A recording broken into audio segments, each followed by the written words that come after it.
وہ جو 2 ہفتوں کا انتظار ہوتا ہے نا، جب یہ سمجھ نہیں آتا کہ یہ حمل کی علامت ہے یا ماہواری آنے والی ہے، واقعی یہ انتظار بہت صبر آزما ہوتا ہے۔ چلیں آج مل کر اس الجھن کو دور کرنے کی کوشش کرتے ہیں۔ اور دیکھیں، یہ الجھن بالکل فطری ہے، کیونکہ جسم اس وقت جو اشارے دے رہا ہوتا ہے وہ پی ایم ایس اور بہت ہی ابتدائی حمل دونوں میں تقریباً ایک جیسے ہی لگتے ہیں۔ تو پھر آخر ان میں فرق کیسے کیا جائے؟ تو اس ساری گڑبڑ کا ذمہ دار کون ہے؟ اس کا نام ہے پروجیسٹرون۔ جی ہاں، یہ وہ ہارمون ہے جو ماہواری کے دوسرے نصف میں بڑھ جاتا ہے اور ہمارے جسم کو ملے جلے سگنلز بھیجتا ہے، چاہے وہ پی ایم ایس ہو یا پھر ابتدائی حمل۔ ذرا سوچیں، کمر میں درد، چھاتیوں میں نرمی محسوس ہونا، پیٹ کا پھولنا، یہ تمام علامات اتنی زیادہ ملتی جلتی ہیں کہ سمجھنا تقریباً ناممکن سا ہو جاتا ہے کہ جسم آخر کہنا کیا چاہ رہا ہے۔ تو سوال یہ ہے کہ کیا کوئی طریقہ ہے جس سے ہم ان باریک اشاروں کو سمجھ سکیں؟ جی ہاں، بالکل۔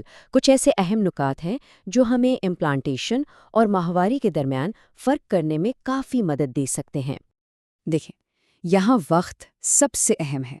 اوویولیشن کے بعد امپلانٹیشن کے لیے ایک خاص وقت ہوتا ہے جو تقریباً 6 سے 10 دن کا ہوتا ہے، جبکہ ماہواری عام طور پر 14 دن کے بعد متوقع ہوتی ہے۔ یہ جو وقت کا فرق ہے یہی ہمیں پہلا اور سب سے بڑا اشارہ دیتا ہے۔ تو یہ امپلانٹیشن اصل میں ہے کیا؟ آسان لفظوں میں یہ وہ لمحہ ہے جب فرٹیلائزڈ انڈا اپنا سفر طے کر کے بچہ دانی کی دیوار سے جڑ جاتا ہے، اور اس جڑنے کے عمل کے دوران کبھی کبھی خون کی کچھ بہت ہی باریک نالیاں پھٹ سکتی ہیں، جس کی وجہ سے ہلکا سا خون آتا ہے جسے ہم سپاٹنگ کہتے ہیں۔ چلے اب ان 4 اہم فرقوں پر ذرا غور کرتے ہیں۔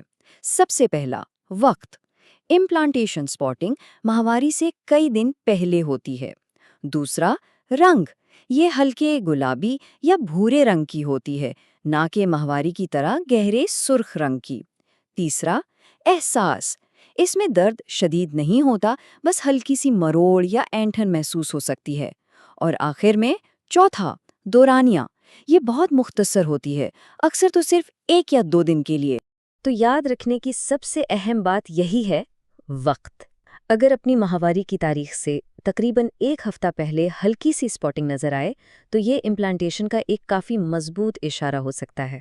رنگ بھی ایک بہت بڑا اشارہ ہے۔ امپلانٹیشن سپاٹنگ کا رنگ بہت ہلکا ہوتا ہے، اکثر گلابی یا بھورا، اور یہ بہت ہی کم مقدار میں ہوتا ہے۔ اس کے بالکل برعکس ماہواری کا بہاؤ بہت زیادہ اور گہرے سرخ رنگ کا ہوتا ہے۔ اچھا، تو اب جب ہم نے ان فرقوں کو سمجھ لیا ہے تو سوال یہ پیدا ہوتا ہے کہ اس معلومات کا عملی طور پر کیا مطلب ہے اور ہمیں آگے کیا کرنا چاہیے۔ یہ ایک بہت ہی اہم اور تسلی بخش بات ہے۔ بہت سی خواتین کو امپلانٹیشن سپاٹنگ کا بالکل بھی تجربہ نہیں ہوتا اور پھر بھی وہ حاملہ ہوتی ہیں، تو اس لیے سپاٹنگ کا نہ ہونا اس بات کی علامت بالکل نہیں ہے کہ حمل نہیں ٹھہرا ہے۔ تو اس سب کا سیدھا سا مطلب یہ ہے کہ اگر اس انتظار کے دوران ہلکی سی سپاٹنگ نظر آتی ہے تو امید باقی ہے۔ جب تک ماہواری کی متوقع تاریخ نہیں آ جاتی اور گزر نہیں جاتی، تب تک حمل کا امکان پوری طرح موجود ہے۔ تو ایسی صورتحال میں سب سے بہتر طریقہ کیا ہے؟ اپنے آپ پر نرمی کریں، اپنی علامات کو نوٹ کریں، مگر ان کے بارے میں بہت زیادہ سوچ کر پریشان نہ ہوں۔ صبر سے کام لیں، کیونکہ جسم کو اپنا کام کرنے کے لیے وقت چاہیے۔